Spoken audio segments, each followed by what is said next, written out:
श्रीरङ्गकारिजनियोगिपदाब्जभृङ्गं श्रीवीरराघवकृपात्तसमस्तबोधं श्रीवासराघवसुतं विनयाभिरामं श्रीचक्रवर्तिगुरुवर्यम् अहं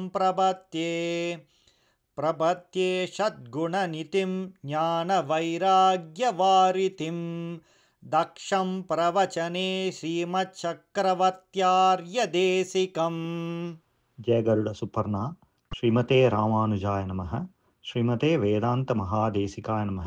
श्रीमते श्रीवन षडकोप श्रीरंगनाथ यतीन्द्र महादेशिकाय नमः। श्रीमते वात्स्यश्री कृष्णमार्य महादेशिकाय नमः।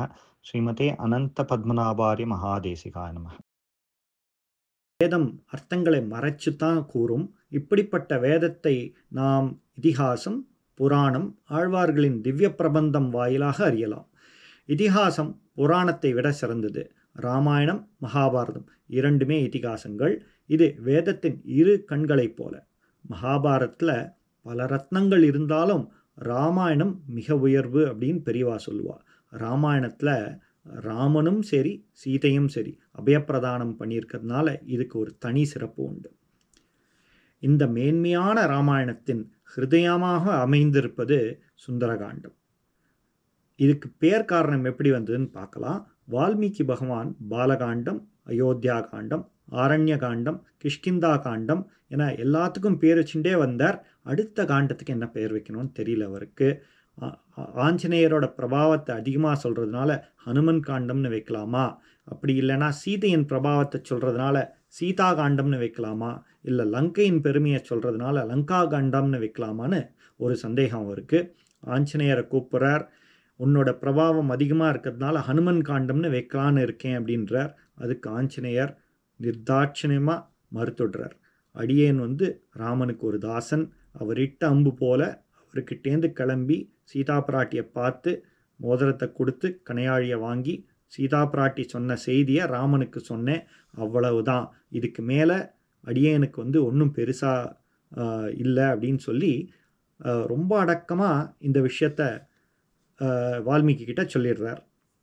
வால்மீகி பகவான் என்ன பண்ணுறாருனா, சரி சுந்தரகாண்டம்னு வைக்கலாமா அப்படின்னு ஆஞ்சநேயர்கிட்ட கேட்கும்போது ஹனுமன் ரொம்ப சந்தோஷமாக வைக்கலாமே, சுந்தரியாகிய சீதா, லங்கையில் இருக்கும் மாளிகள் அனைத்தும் அழகாக இருக்கும், லங்கா பட்டினமும் அழகு, அதனால் சுந்தரகாண்டம்னு பேர் வைக்கிறது ரொம்ப பொருத்தமாக இருக்கும் அப்படின்னு ஹனுமன் வால்மீகி கிட்ட சொல்கிறார்.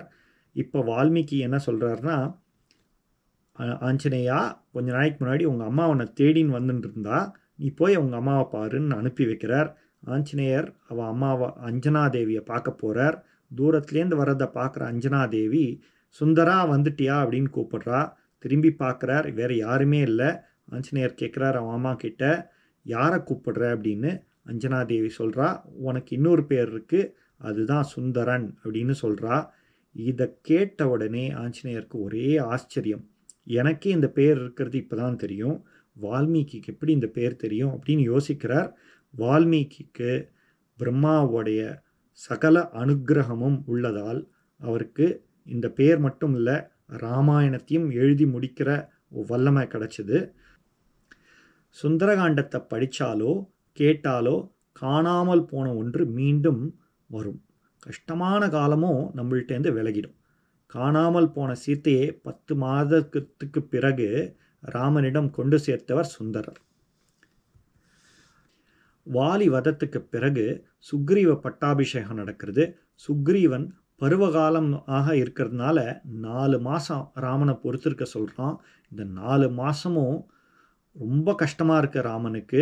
பருவகாலம் முடிஞ்ச உடனே வானர சேனங்களை சுக்ரீவன் அழைச்சி 8 திக்குலேயும் தேட அனுப்புகிறான். சீதையை பற்றி எந்த விஷயமும் தெரியலன்னா வரவே வேண்டாம், வந்தால் சிரச்சேதம் பண்ணிடுவேன்னு சொல்லிட்டு கட்டளை இடுகிறான். இது சுக்ரீவனோட கமாண்ட் அண்ட் லீடர்ஷிப் ஸ்கில்ஸை காமிக்கிறது. ஜாம்பவான், அங்கதன், ஹனுமான் ஒரு குழுவில் இருக்கா. இவாள்லாம் சமுத்திரக்கரையை நோக்கி போகிறா. இவாளுக்கு என்ன கட்டளைன்னா, சமுத்திரத்துக்கு அந்த சைடில் போயிட்டு சீதா பிராட்டியை தேடணும். இந்த சமுத்திரம் 100 காத தூரம். இங்கே இந்த சேனையில் இருக்கிற ஒவ்வொரு குரங்கும் தன்னால் எவ்வளோ குதிக்க முடியும் அப்படின்னு சொல்கிறா. ஒவ்வொரு குரங்கும் தன்னுடைய பராக்கிரமத்தை சொல்லின்னு இருக்கு. என்னால் 5 காத தூரம் குதிக்க முடியும், என்னால் 10 முடியும், 15 முடியும், 50 முடியும்னு. ஒரு குரங்கு வந்து என்னால் 100 காத தூரம் குதிக்க முடியும், ஆனால் என்னால் திரும்பி வர முடியாதுன்னு சொல்கிறது. அப்போ ஜாம்பவான் ஆஞ்சநேயரை பார்க்குறார். ஆஞ்சநேயர்கிட்ட ஜாம்பவான் போகிறார். அமைதியாக உட்காந்துட்டு இருக்கார் ஆஞ்சநேயர். தன்னுடைய பலம் என்னன்னு தெரியாமல் இருக்கார். ஜாம்பவான் அதை வந்து அழகாக எடுத்து காமிச்சு, ஒன்னால தான் இங்கேருந்து சமுத்திரத்துக்கு அக்கறைக்கு போக முடியும், சீதா பிராட்டியை பார்க்க முடியும், செய்திகளை எடுத்துன்னு வந்து நமக்கு அழகாக சொல்ல முடியும் ராமர்கிட்ட அப்படின்னு சொல்லி அவரை கன்வின்ஸ் பண்ணுறார். இப்போ ஆஞ்சநேயர் இங்கேருந்து கிளம்ப தயாராகிறார். இந்த ஒரு இடத்துல வால்மீகி ஒரு அழகான பிரமாணம் வைக்கிறார். சம்சாரம் என்கின்ற பெரிய சமுத்திரம், அதில் சூழப்பட்டது இலங்கை ஆகிய தேகம். இந்த தேகத்துக்குள்ள 10 தலையுடைய ராவணன், அதாவது 5 ஞானேந்திரியம், 5 கர்மேந்திரியம், இதை தவிர மனசுன்னு ஒன்று இருக்குது. அந்த மனசு வேறு யாரும் இல்லை, ராவணன். இந்த மனசு வேறு யாருக்கும் தெரியாது, நமக்கு ஒண்டிதான். மனசு என்னும் ராவணனாலே ஜீவனாகிய நம் தேகம் என்னும் சம்சாரம் ஆகிய லங்கைக்குள்ளே சிறை வைக்கப்பட்டிருக்கிறது. நம்மை தேடி பரமாத்மா தவிக்கிறார். இந்த நேரத்தில் தான் ஆச்சாரிய சம்பந்தம் எம்பெருமானுக்கு ஏற்படுறது.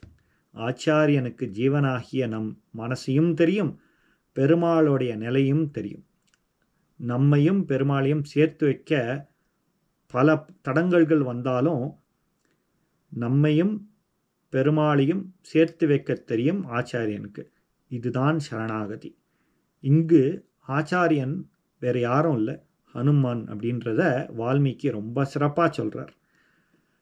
ததோ ராவண நீதாயா சீதாயா சத்ருகர்ஷனः ஏஷ பதமன்வேஷ்டும் சாரணாச்சரிதேபதி. சத்ருகர்ஷனः அப்படின்னா சத்ருக்களை ஜெயிக்கக்கூடிய வல்லமை பெற்ற ஆஞ்சநேயனை இங்கே குறிக்கிறது. ராவண நீதாயா சீதாயா அப்படின்னா ராவணனால் அபகரிக்கப்பட்ட சீதையை அப்படின்னு இங்கே குறிக்கிறது. ஆஞ்சநேயர் வான்வெளியில் பறந்து சீதையை போய் சந்திக்க போகிறார் அப்படின்றதுக்கு இந்த ஸ்லோகம் எடுத்துக்காட்டு. கிளம்புறதுக்கு முன்னாடி குருவந்தனம் செய்யணும்.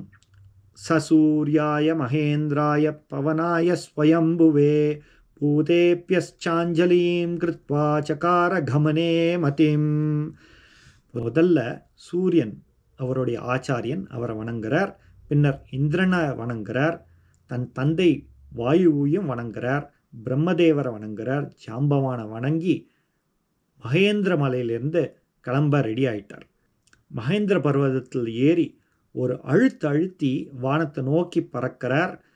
இந்த அழுத்துறது வந்து என்ன ஆறுதுன்னா, மலையில் இருக்கிற சிங்கங்கள் பயப்படுறது, பாம்புகள் சுருண்டு விழறது, அங்கே இருக்கிற தாதுக்கள் அனைத்தும் அப்படியே பறக்கிறதான். எப்படி பறக்கிறது அப்படின்னா, தேகத்தில் இருக்கிற நரம்புகள்லாம் வெடித்து சிதறனா எப்படி பறக்குமோ அப்படி குழம்பா பறந்து அங்கங்கே விழறதான். தேவர்கள் ஆஞ்சநேயரை டெஸ்ட் பண்ணுறதுக்கு மைனாக மலையை அனுப்புகிறார். மைனாக பர்வதம் முன்னாடி வந்து நிற்கிறது. தன்னுடைய மார்பால் ஒரு முட்டுறார் இந்த மலையை. உடனே மலை சொல்கிறது, வாயு பகவான் என்னை ஒரு வாட்டி காப்பாற்றினார், உன்னுடைய நண்பன்னா என்கிட்ட இழப்பாரிட்டு போயேன் அப்படின்னு கேட்குறது. ஆஞ்சநேயர் அதுக்கு சொல்கிறார், எனக்கு நிறைய வேலை இருக்குது, நான் பின்னொரு நாள் வந்து உன்னை நான் பார்க்குறேன்னு சொல்லிட்டு தடவி கொடுத்துட்டு மலையை கிளம்புறார். அடுத்தது நாகமாதா சுரசா வந்து நிற்கிறா. பெரிய உருவத்தோடு இருக்கா. அவள் வாய்க்குள்ளே போயிட்டு தான் ஆஞ்சநேயர் போகணும் அப்படின்னு மிரட்டுறா. ஆஞ்சநேயர் 50 மடங்கு 100 மடங்கு பெருசாக வளர்ந்துட்டே போகிறார். அதே மாதிரி நாகமாதாவும் அதுக்கு ஈக்குவலாக வளர்ந்துட்டே போகிறா.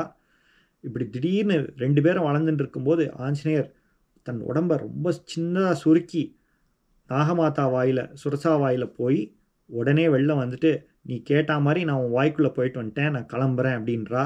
நாகமாதாக்கு ஒரே சந்தோஷம். இங்கே வந்து வாமன அவதாரத்தோடைய ரிவர்ஸ் இங்கே சொல்லப்படுறது. ஆஞ்சநேயர் பலசாலி மட்டும் இல்லை, புத்திசாலினும் இங்கே நிரூபிக்கிறார். முன்னாடி போயிட்டே இருக்கார். யாரோ அவர் வேகத்தை தடுக்கிற மாதிரி இருக்குது. சுற்றி பார்க்குறார், எதுவும் தெரியல. சூரியன் தன் மேலே பட்டு தன்னுடைய நிழல் சமுத்திரத்தில் இருக்குது. இந்த நிழலை பிடிச்சி யாரோ இழுக்கிறா. யாருன்னு பார்க்குறார். அங்கே சாயாகிராகினின்னு ஒருத்தி இருக்கா. பெருசாக வாயை திறந்து என்னுடைய பசிக்கு நீ ஆகாரமாக போகிற அப்படின்னு சொல்லிட்டு வாயை திறக்கிறா. ஆஞ்சநேயர் அவள் வாய்க்குள்ளே போய் வயத்தை கிழிச்சுன்னு வெளில வரார். இங்கே சம்பு ராமாயணத்தில் போஜராஜன் நிருசிம்ம அவதாரத்தை சுட்டி காட்டுறார். நரசிம்மனும் வயத்தை கிழிச்சார், ஹிரண்யகசிபுவோட வயத்தை. இங்கே ஆஞ்சநேயர் சாயாகிராகினியோட வயத்தை கிழிச்சார். பல தடங்கள் வருது. அதனால் ஆஞ்சநேயர் இங்கே யோசிக்கிறார். பின்னர் ராமநாமத்தை உச்சரிக்கிறார். துளசிதாசர் இங்கே என்ன மேற்கோள் காட்டுறார்னா, ராமநாமமே கேசரி அப்படின்றார். அதாவது நிருசிம்மன் தான் கேசரி. இந்த ராமநாமம் தான் கேசரின்னா ராமன் தான் நிருசிம்மன், நிருசிம்மன் தான் ராமன் அப்படின்னு சொல்கிறார். இந்த கலிகாலமே ஹிரண்யகசிபு, ராமநாமத்தை சொல்பவன் அனைவரும் பிரகலாதன் என்கிறார். ராமநாமத்தை சொல்லி விக்னத்தை களைஞ்சு மேலே ஆஞ்சநேயர் சொல்கிறார்.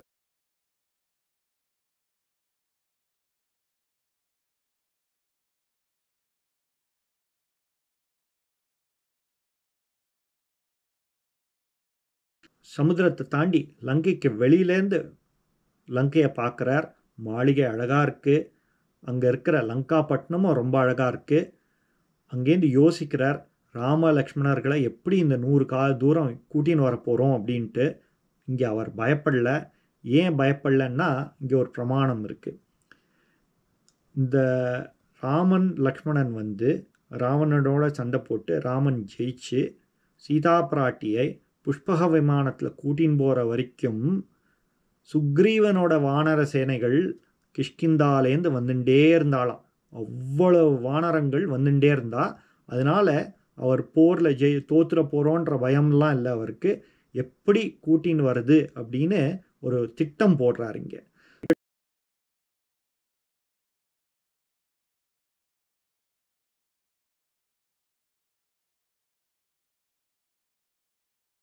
சந்திரன் ஒளி வீசி ராம கைங்கரியத்துக்கு உதவி செய்கிறார். ஹனுமன் லங்கைக்குள்ள செல்ல முயற்சிக்கிறார்.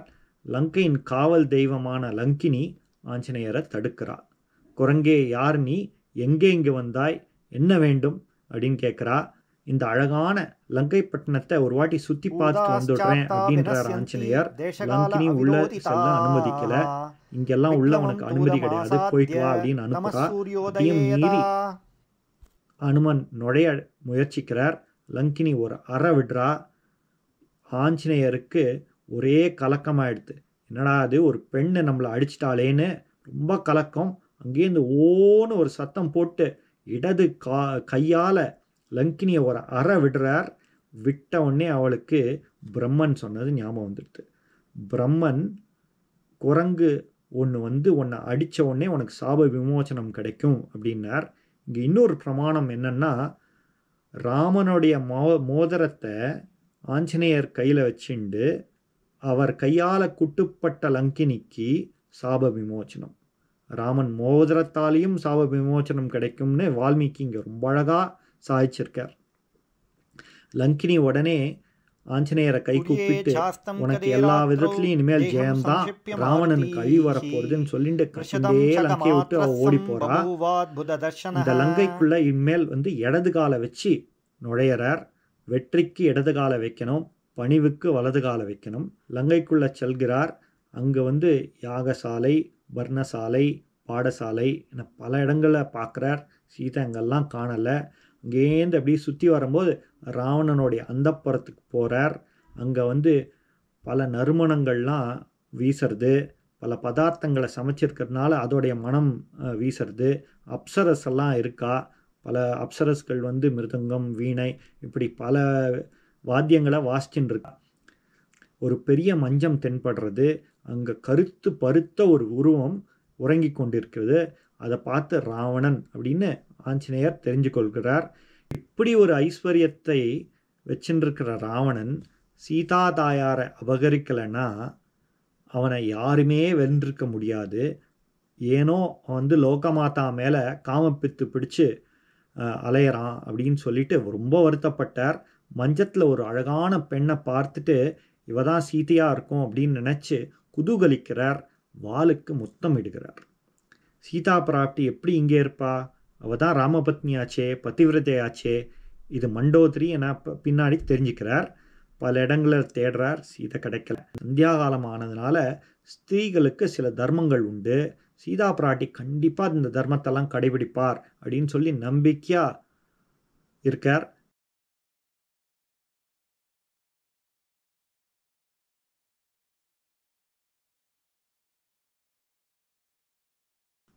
அசோகவனம் கண்ணில் படுறது. ந சோகக அசோகக, சோகம் இல்லாதது அசோகம். யாருடைய சோகத்தை போக்குறது? ராமனுடைய சோகத்தை போக்குறது, லக்ஷ்மணனுடைய சோகத்தை போக்குறது, சீதா பிராட்டியோட சோகத்தை போக்குறது, ஆஞ்சநேயரோட சோகத்தை போக்குறது, லோகத்தோட சோகத்தை போக்குறது. அந்த மாதிரி ஒரு இடம் தான் அசோகவனம். இது அவருக்கு கண்ணில் படுறது. நல்ல பல சகுனங்கள்லாம் அவருக்கு நடக்கிறது. நமோஸ்து ராமாய சலக்ஷ்மணாய தேவ்யை ச தஸ்யை ஜனகாத்மஜாயை நமோஸ்து ருத்ரேந்திர யமானிலேபியோ நமோஸ்து சந்திராக்னி மருத்கணேபிய. இந்த ஸ்லோகம் ரொம்ப பிரமாணமான ஸ்லோகம். இதை சொன்னால் நமக்கு தடங்கள் எல்லாம் விலகிடும். அதனால் பெரியவாள்லாம் நிறைய இந்த ஸ்லோகத்தை உச்சரிப்பா. ஆஞ்சநேயர் ஒரு மலைக்கு மேலே உட்காந்துட்டு அங்கேருந்து கவனிக்கிறார், எங்கே சீதா பிராட்டி இருக்கா, எங்கே சீதா பிராட்டி இருக்கான்னு. அப்போ தான் அவருக்கு தோன்றுறது, கிஷ்கிந்தையிலேருந்து கிளம்பி வரும்போது ராம லக்ஷ்மணரை பிரார்த்திக்காமல் வந்துட்டோமே, சீதையை பிரார்த்திக்கலையே அப்படின்னு தோன்றுறது அவருக்கு. உடனே எல்லாரையும் பிரார்த்திக்கிறார். இன்னும் மேலும் சுப சகுனங்கள்லாம் ஏற்படுறது. சிம்சுமா விருட்சத்துக்கு கீழே சீதாதேவி சோகமா உட்கார்ந்து இருக்கிறத மரத்துலேன்னு பார்க்கிறார். ஆடை போட்டுன்னு இருக்கா, சில ஆபரணங்களெல்லாம் வச்சுட்டு இருக்கா. கண்ணில் கண்ணீர் வழிஞ்சி வழிஞ்சி அந்த கரை இருக்கு. இதை பார்த்த உடனே ஹனுமன் இதுதான் சீதையா இருக்கும் அப்படின்னு ரொம்ப ஜாகிரதையாக முடிவு பண்ணுறார். இவ்வளோ நாழி ஹனுமன் ராமபக்ஷியாக இருந்தார். ராமன் சீதைக்காக இவ்வளோ ஏங்குறாரே அப்படின்னு ராமபக்ஷியாக இருந்தார். சீதையை பார்த்த உடனே சீதாபக்ஷம் மாறிட்டார். எப்படி ராமனால் சீதையை விட்டுட்டு உயிர் வாழ முடியும் அப்படின்னு சொல்லி இங்கே கேட்குறாரு. ஏன்னா பிராட்டிக்கு அவ்வளோ லட்சணங்கள் இருந்துதான். அந்த லட்சணங்களை பார்த்து ஆஞ்சநேயர் இப்படி சொல்கிறார். ராவணனுக்கு இப்போ துர்ஸ்வப்பனம் ஏற்படுறது. தூக்கத்துலேருந்து சீதையிட மிரட்டுறான். சீதா பிராட்டி ஒரு துரும்ப கிள்ளி போட்டார். இதில் பல தத்துவங்கள் இருக்குது. நீ திரும்ப போல தான் ராவணான்னு சொல்லி காமிக்கிறது ஒரு தத்துவம். ராமன் சிவதனுசை துரும்ப போல தூக்கிட்டார். ஆனால் ராவணனால் அதை அசைக்க முடியலன்றதை சொல்லி காமிக்கிறதுக்கு இரண்டாவது தத்துவம். மூணாவது, ராமன் ஒரு துரும்ப கிள்ளி போட்டு தான் காக்காசுரனை அடக்கினார். அது மூணாவது தத்துவம். கடைசி காலத்தில் உனக்கு இந்த துரும்பு தான் மிஞ்சும் அப்படின்னு சொல்கிறதுக்கும் சீதா பிராட்டி துரும்ப கிள்ளி போட்டதா அர்த்தம் பண்ணிக்கலாம். அதெல்லாம் பற்றி அவன் கவலையே படலை ராவணன். தூக்க கலக்கத்தில் ஏதோ பெதட்டிட்டு திரும்பி போயிட்டான். அங்கே இருக்கிற ராட்சசிகள்லாம் சீதையை மிரட்டுறா. கையை கடிச்சிடுவேன், காலை கடிச்சு சாப்பிட்டுடுவேன் அப்படின்னு. அங்கே திருஜடை வரா. ராட்சசிகளை சீதைக்கிட்ட ஒன்றும் பேசாத, நான் ஒரு சொப்னம் கண்டேன் அப்படின்னு சொல்லிட்டு அந்த சொப்னத்தை பற்றி சொல்கிறாங்க. ராவணன் உடம்புல எண்ணெயை தடவிண்டு எண்ணெயை குடிச்சுண்டு கழுத மேலே செல்வதைப் போல கனவு கண்டேன், அவனுக்கு அழிவு நிச்சயம். ராமன் நல்ல வஸ்திரத்தில் சீதையை புஷ்பக விமானத்தில் தூக்கின்னு போகிற மாதிரி கனவு கண்டேன். விபீஷ்ணன் ராஜ்யத்தை ஆள்ற மாதிரி கனவு கண்டேன். தயவு செஞ்சு சீதையை துன்புறுத்தாதீங்கன்னு கேட்குறா திருஜடை. இதை கண்டு சீதாதேவிக்கு ரொம்ப சந்தோஷம். சீதாதேவி திருஜடை மற்றும் ராட்சசிகள் அனைவருக்கும் இங்கே சரணாகதி பண்ணுறா. உன்னை நான் அபயம் கொடுத்து காப்பாற்றுவேன் அப்படின்னு. பெருமாள் பாபங்களை கண்டு பயப்படாதே அப்படின்வார். ஆனால் பிராட்டியோ பெருமாளை கண்டும் பயப்படாதே அப்படின்றா. 1000 ராமரை ஒன்று சேர்த்தாலும் ஒரு சீதைக்கு இணையாகாது. ராட்சசிகள்லாம் அங்கேருந்து போகிறா. போன உடனே வெள்ளமாக ஆஞ்சநேயர் இறங்கி சீதா பிராட்டியை தான் ராமதூதன் அப்படின்னு சொல்கிறார். சீதா பிராட்டி இதுவும் ராவணனுடைய மாயா இருக்குமோ அப்படின்னு பயப்படுறா. ராமனுடைய மோதிரத்தை எடுத்து சீதா பிராட்டிகிட்ட ஒப்படைக்கிறார். அது கொடுக்கும்போது கூட ரொம்ப அழகாக கொடுக்குறார். கீழேருந்து அவர் கொடுக்குறார். சீதா பிராட்டி கை தாழ்ந்துடக்கூடாது, எடுக்கும்போது கூட பிராட்டியோட கை மேலே ஓங்கி இருக்கணும் அப்படின்னு ஒரு ஆச்சாரியன்னு இங்கே நிரூபிக்கிறார் ஆஞ்சநேயர். அதை வாங்கி தாயார் வந்து பார்க்குறா. ராமனுடைய மோதிரம்னு அவளுக்கு தெரியறது. கட்டி அணைக்கிறா மார்போட. தன்னுடைய கண்ணீரால் அதுக்கு திருமஞ்சனம் பண்ணுறா.